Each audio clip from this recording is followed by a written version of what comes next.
Okay, today we're going to learn about stoichiometry. Now, it's an intimidating word for many chemistry students, but my goal is by the end of the lesson it won't be anymore.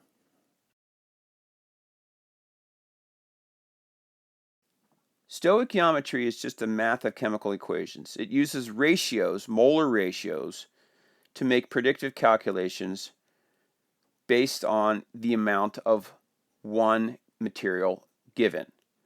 So if I know the amount of a material given that's in the chemical reaction, I can make a predictive calculation of the amounts of all the other materials that would be necessary to have that chemical reaction work, right? So remember, the coefficients in a balanced equation tell you how many moles of each substance, basically the amount of substance that you need. And if we can use those moles and make molar ratios, now we have a conversion factor from one material to another. You can think of stoichiometry as just basically scaling a chemical recipe, similar as you would scale a food recipe. Let's show you how it works on the next page. So in the previous slide, I said the stoichiometry is the math of molar ratios. So what do we mean by a ratio? A ratio just relates one thing to another thing as far as numbers, right? So let's give you some examples here. 14 males per 25 students. 27 correct answers per 32 questions answered. 62 miles per hour. It relating distance to time. Number of males to the total number of students. There's the relationship, right? You can write them similar to fractions. 14 males for every 25 students.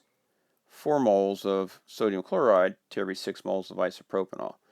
Generally, the entity or the thing that's listed before the word per, or before the word for every, or before the word to is on the top, and the thing after it is on the bottom, right?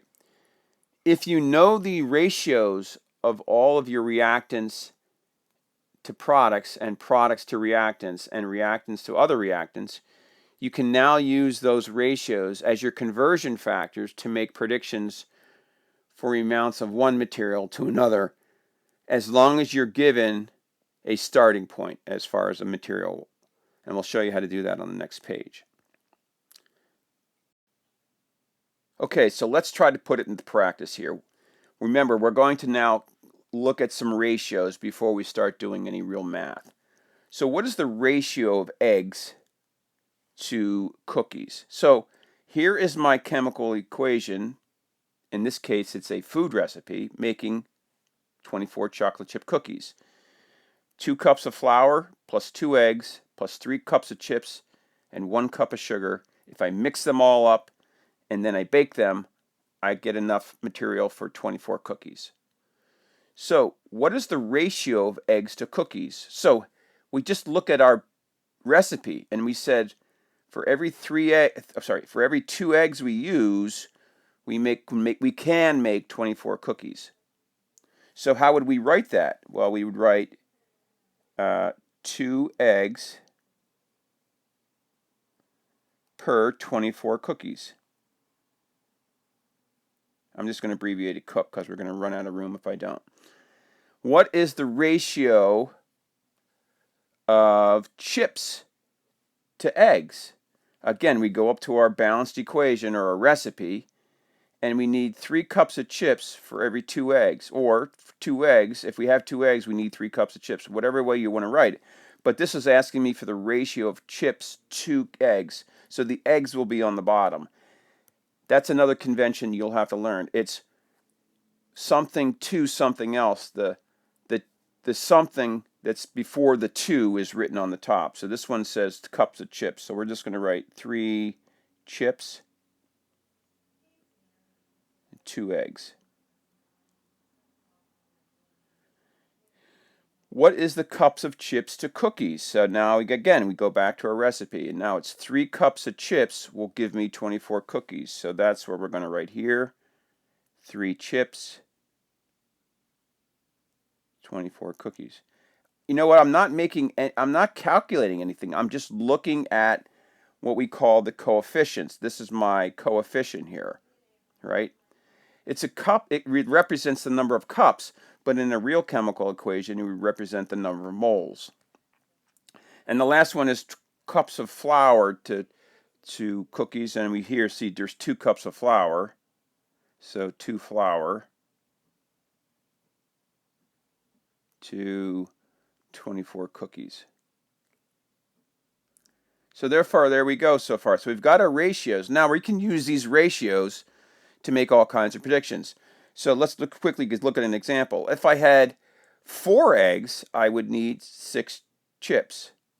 If I had 9 chips, I could make 3 times this would be 72 cookies, right? So how do we do this now as a math thing so we can set it up? Well, we're going to set it up just like we did for the dimensional analysis, or aka the picket fence. So we're going to put our start point, what do we know, 72 cookies, and then we put that over 1. Put that over 1. Now here's the thing. Normally here we would put that like a molar ratio, like a 1 mole to so many grams or so many particles per mole. These are our conversion factors, these ratios. So we're just going to put in the ratios. So remember before we said whatever the unit is here, we have to put that down here. So we have to look at a ratio between cups of flour and cookies, and there it is. So we're going to write 2 flour to 24 cookies.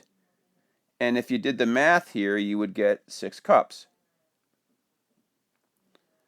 Now that makes sense because basically you're tripling the recipe. 24 into 72 is 3 times. So you need 3 times as much flour, and that's when you get 6 cups. Okay, in a second I'm going to have you stop the video and work these 2 problems. Now, to help you out here, this is a generic balanced equation. These are my reactants, these are my products. I've already given you the molar amounts of each one. You are to write the molar coefficients of each reactant and product here on a separate piece of paper, right? In a separate piece of paper. Then I want you to write the molar ratio of A to B, A to CD4, B to BD3, etc. Now here's a little piece of helpful advice. When it says A to B, the A molar amount is listed on the top of that, we'll call it the ratio fraction, right? A on the top, CD4 on the bottom, etc. All right. So when you have A to B, it's something over something B. All right. So when you are ready, you're going to stop the video. Then you are going to start the video after you work the problems to get the answers. So stop the video now. Okay, so you started the video again, so check your answers. Right? Remember, this is my balanced equation I gave you. Remember, there's no number there. You have to put, it's a 1, right? That's what we said, right? And now, when you put your molar coefficients down, 2 moles of A, 6 moles of B, 1 mole of CD4, etc., etc. Now, when you write your molar ratios, as I mentioned, the mole amounts of the A to B, the mole amounts of A are on the top of the, we'll call it the ratio fraction. And then the same thing here. So we have 2 moles of A for every 6 moles of B. 2 moles of A for every 1 mole of CD4. We just got those numbers right from here, right? Here's my moles of CD4. So I just basically take this, write it on the top, draw a line, put this amount on the bottom, and there's my ratio. So now that you know the ratios, you can use these as your conversion factors from one material to another. So I can convert now if I know moles of A to moles of CD4. Or if I know moles of CD4, I can convert back to moles of A. So if you know one of these 2 entities, then you can convert to the other, as long as you have that ratio available.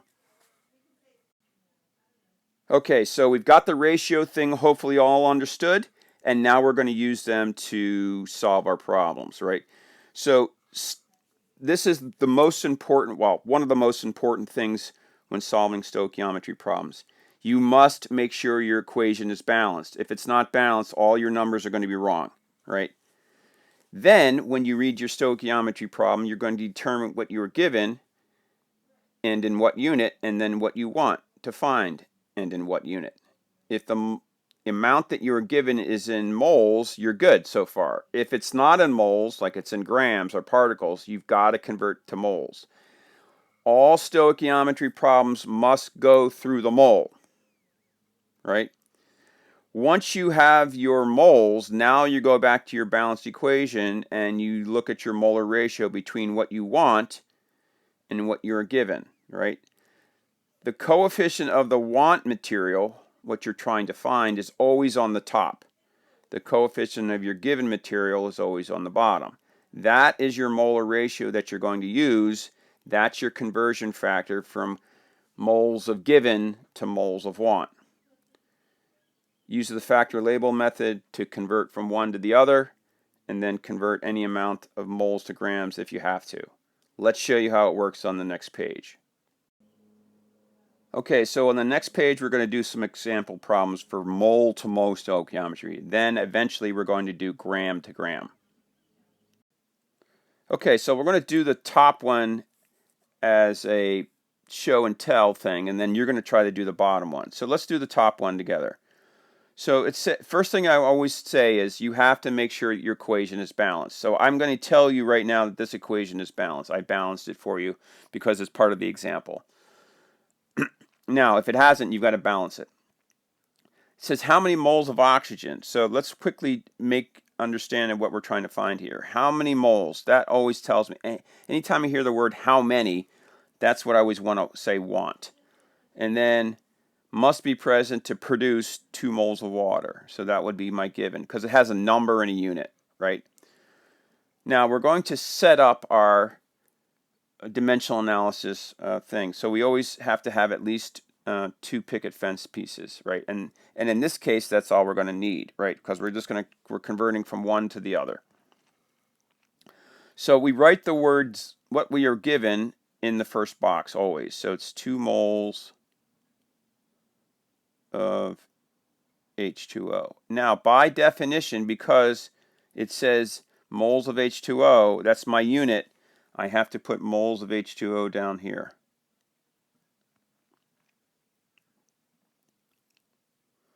All right? Now, what are we trying to find? We're trying to find moles of oxygen. So what we are trying to find, that's moles of oxygen, go up there. And then I forgot to put this over 1 like we always tell you to do. Now, here's where we use the balanced equation. This is a conversion factor. You're converting from moles of water to moles of oxygen. So you need a conversion between the two, and your balanced equation gives you that. So you're going to look for the molar coefficient in front of each one of the correct things. So the molar coefficient in front of the H2O is a 4. Where did I get that? I got that right from there. And what is the molar coefficient in front of the word, or in front of the material O2? It's 5. And where did I get that? I got that from right there. Right? I just used the balanced equation. I didn't do any calculations. I didn't have to calculate anything. There's been no calculation so far. I've just written stuff down and then found stuff. And then when you do the math, you should get 2.5 moles of O2. Now let's see if that makes sense. It says that for every 5 moles of O2, I make 4 moles of water. But I've only made 2 moles of water, so I've made half of that. So this has to be half because it's got to keep the same ratio. So that does make sense. All right, so you're going to try using this right here as your model. Try to do this problem right here. All right, so you're going to stop the video when I tell you to, work the problem, and then restart the video to get the answer.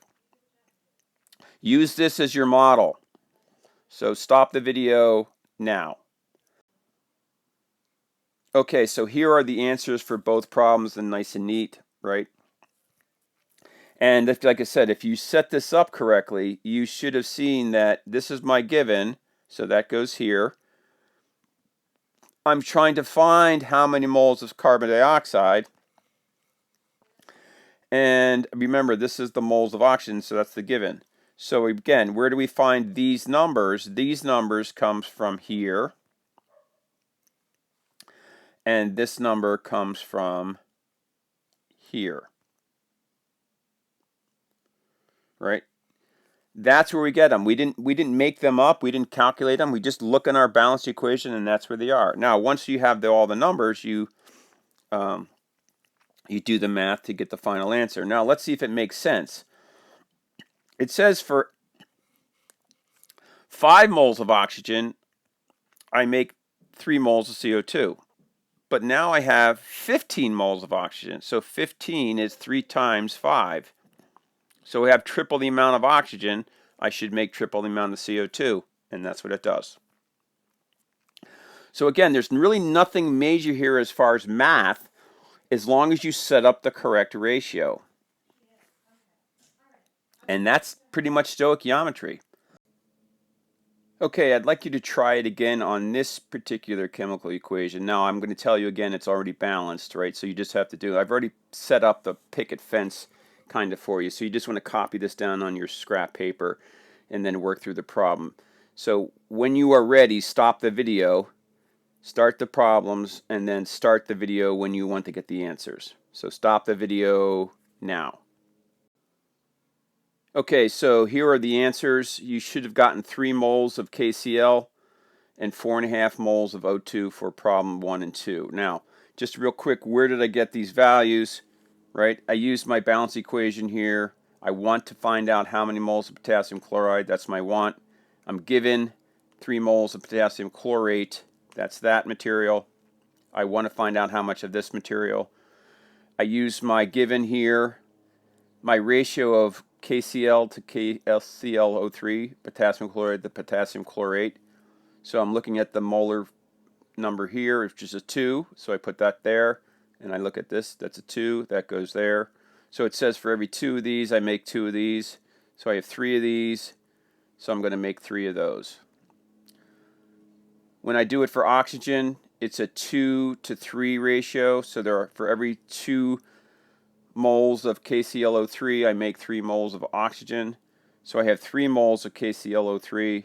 The ratio is 3 moles for every 2 moles. So I get that, and then I should get 4.5 moles. Right? And that makes sense, right? Because you have 2 moles makes 3, so 3 moles is going to make more than 3. And there you go. So hopefully these are starting to come into make a little bit sense, and you can see that it's really nothing major as far as math. It's just as long as you can look at a balanced equation and pick and do the correct ratio. Remember, the thing you want is always on the top. The thing you're trying to convert from is always on the bottom, or the thing you have is from the bottom. Okay, this is your exit ticket for today. So I want you to do this problem on a separate sheet of paper, and then I want you to bring it in tomorrow to class, and then we will quickly go over it and make sure you got it. I might ask you to do some similar one, but here's the problem. You got 6 moles of water and 6 moles of CO2, 6 moles of water make glucose and oxygen. This is the photosynthesis reaction. So I want to know how many moles of water are needed to make 2.5 moles of this. All right, so that's your problem for tomorrow. So that's the end of the video.